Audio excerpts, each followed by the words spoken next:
everyone. In this presentation, I examine the relationship between Asian media and its audience through a recent conflict in K-pop fandom known as the SEAblings versus K-netz feud, which erupted in early 2026. My media text is not a single music video or drama, but the very transnational online interaction, posts, tweets, memes, and news coverage that follow a Day 6 concert in Kuala Lumpur on the 31st January of 2026. I will use three concepts in Model 2, such as cultural hybridity, transnational audience, and pop cosmopolitanism to demonstrate how the supposedly global and inclusive people fandom can turn into a piece of hierarchy, racism, and resistance. It started at the 10th anniversary concert of Day 6 in Athique Arena in Kuala Lumpur on the 31st January 2026. Malaysian fans captured Korean fansite photographers with large professional cameras and long lenses, despite the venue's policies prohibiting professional cameras and long lenses and asking the audience to not use phones. Clips which revealed these fansites and their faces were visible went viral on X and other sites where they were widely shared and discussed. K-netz, or Korean netizens, reacted angrily. Many of the accused Malaysian fans were accused of so-called doxing of the fansite master, which demand that she would not be able to show her face online anymore.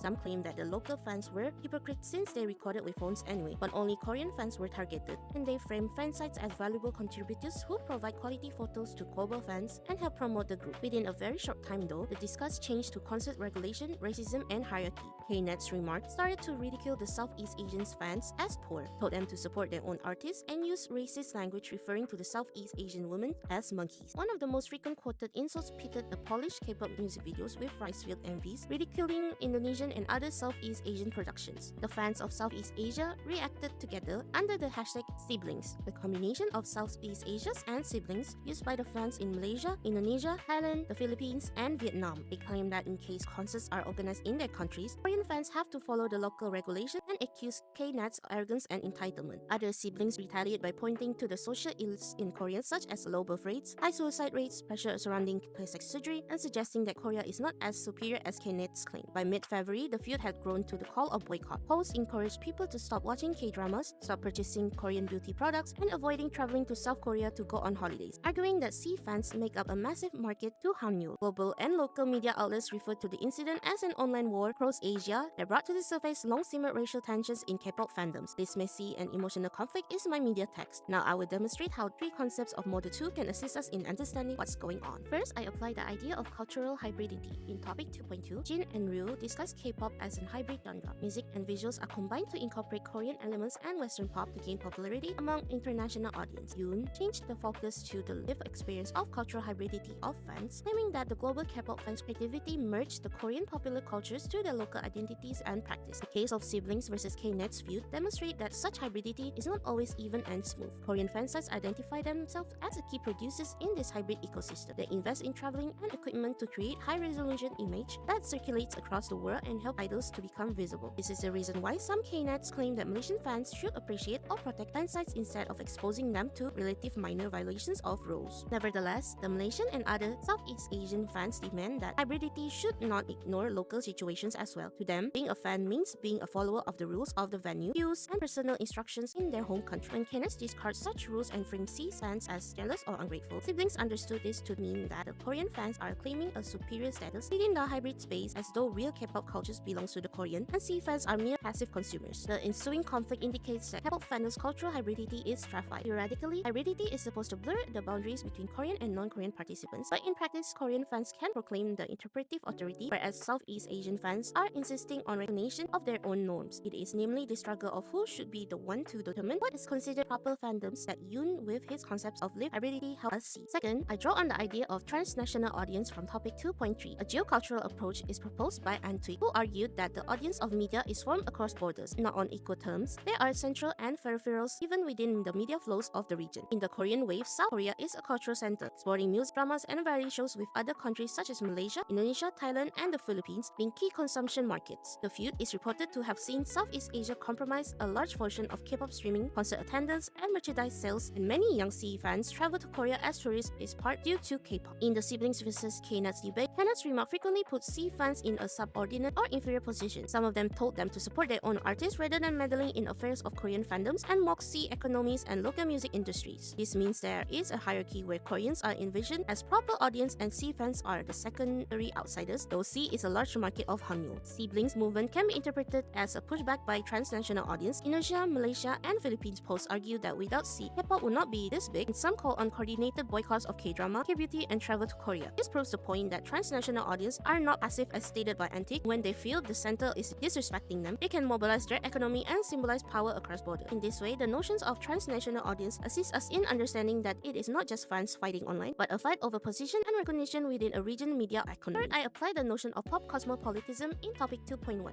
Martin addressed the concept of transcultural media practice and explained that interaction with Asian media in such a location as Australia may lead to the development of cosmopolitan ethos, in which participants in the media interaction feels connected across national borders through their media consumptions. K-pop fandoms tend to manifest themselves as such cosmopolitan spaces, via Southeast Asia, European, and Latin American fans connect on sites such as X, Discord, and Weverse, learn each other's language, and share fan arts, fan camps, and translation. This is also evidenced in the case of SEAblings too. The hashtag SEAblings purposefully framed the various Southeast Asian nationalities as being siblings, with the emphasis being on unity across borders. Meanwhile, the feud demonstrates that pop cosmopolitanism can be fragile. Racist metaphors, classist comments about poor countries, and dismissal of sea cultural production all contradict any assertions of open, inclusive fandom. Some of the response on sea sites also recreate stereotypes about Korea, such as making fun of low birth rates, suicide statistics, and plastic surgery culture, which makes it harder to think that it is only one side that is prejudiced. The chapter by Park about Korean mukbangs demonstrate that the media discourse can invite people all over the world to identify themselves with everyday life of Koreans. It also shows how the media discourse can be shaped by local context and power relations. Pop cosmopolitanism, when applied to this field, manifests itself as an ideal that K-pop fans discuss, yet which very disagree generate mutual othering when it comes to conflicts. The SEAblings versus K-netz example thus enable us to critically test